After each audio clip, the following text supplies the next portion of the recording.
爪、排骨、鮮竹卷啊。謝謝。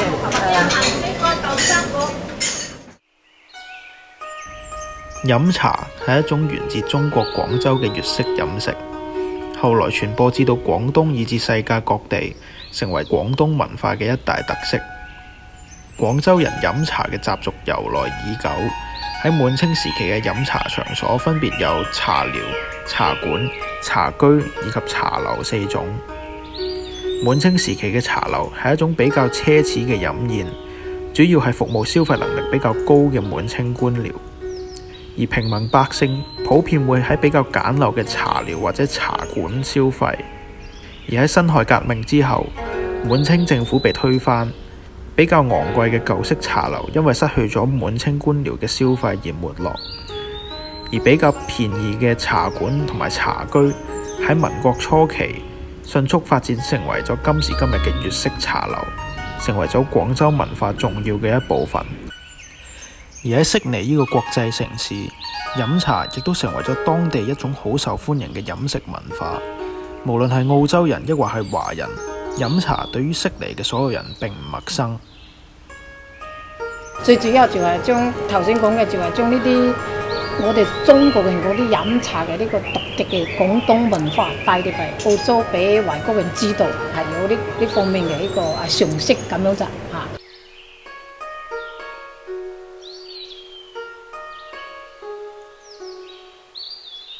Nancy Chan 係悉尼金世界海鮮酒家嘅老闆，佢喺飲食有關嘅行業已經工作咗10年左右。由於 Nancy 有喺國內飲茶以及喺澳洲開茶樓嘅經驗，對於兩地嘅飲茶文化有更深入嘅了解。咁咧，國內同呢地咧就有少少唔同，因為國內咧大部分咧即係佢哋而家咧就用嗰啲點心紙嚟點嘅，即係而家好興呢個新潮流。但澳洲呢個咧就唔得嘅，因為我哋之前試過，因為澳洲咧呢個市場咧佢就大家都係比較有時間性嘅，即係大家都係嗰段時間嚟，因為大家都安排到好嘅嘛。但你國內你一般茶樓比較多，你多選擇。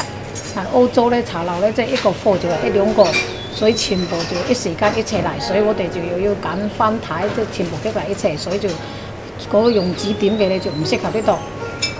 的而且確。喺悉尼嘅茶樓仍然保留住推點心車嘅點餐方法，呢種傳統嘅方式反而喺香港以及廣東地區逐漸消失，由點心紙代替。亞洲人特別係中國人，佢哋話咧，佢知道佢哋就要食咩啦，佢哋可以嗱嗱聲就點嘢。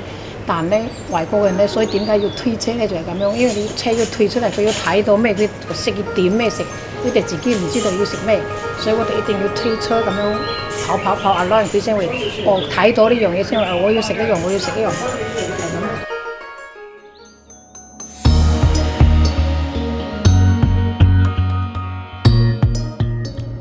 點心嘅種類多不勝數，就算係一個地道嘅廣東人都未必識得晒所有點心。不過有幾種比較出名嘅點心，就連唔少澳洲人都認識。一般我哋咧茶樓咧就係講有4大天王，邊4大天王咧？佢係蝦餃啦，即係佢哋都識講噶啦，佢哋都識講蝦餃啦、蝦餃燒賣啦、菠菜餃、韭菜餃啦，呢4大天王。中國人啦，唔管係邊個國家人都會中意食嘅，都會知道嘅，外國人都知道嘅。再加上一個蛋撻、egg撻嚇，一般係呢幾樣比較一禮拜佢哋個個都食嘅，就係呢幾樣嚇。嗰4大天王加一大金剛就係咁樣嚇。我哋亦都喺街上訪問咗唔同嘅食客，佢哋亦都有類似嘅答案。飲茶最中意邊個菜式啊？最中意都係蝦餃啊、鳳爪嗰啲好 common 啲嘅，燒賣啊。I think I like the prawn dumplings. I really like the tea, but I also like the dim sum and the duck. Probably the prawn dumplings. Prawn dumplings. Yeah.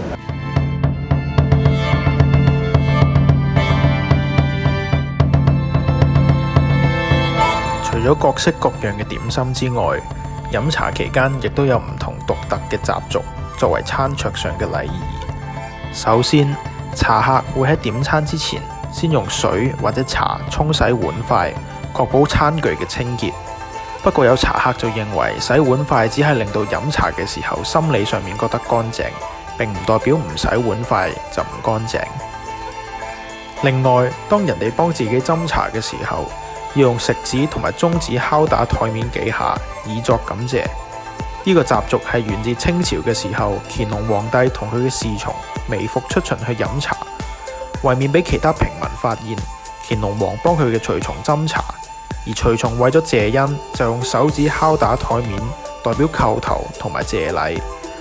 仲有一個比較重要嘅習俗，就係當一壺茶斟完要加水嘅時候，要將茶壺嘅蓋打開並放到後方，侍應就會將茶壺攞走並且加水。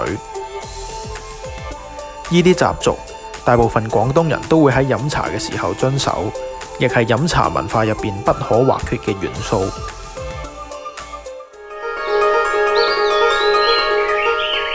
我就譬如就冇乜所謂，我就覺得度度都係差唔多嘅啫。都係志在同朋友。係啊，志在係傾下偈嘅啫，我就冇話特別係咩。咁咧最主要嘅咧，有啲獨特咧就係話多識啲，即係啲一個作個平台咯，一個平台可以多即係識唔同嘅嗰個政界啊，各個面商界啊，各個面嘅嗰啲能聊，你可以多識啲朋友咯。飲茶文化係一門博大精深嘅學問，希望大家對飲茶有更深入嘅了解之餘，亦都會同朋友或者屋企人積極嘗試世界唔同嘅美食。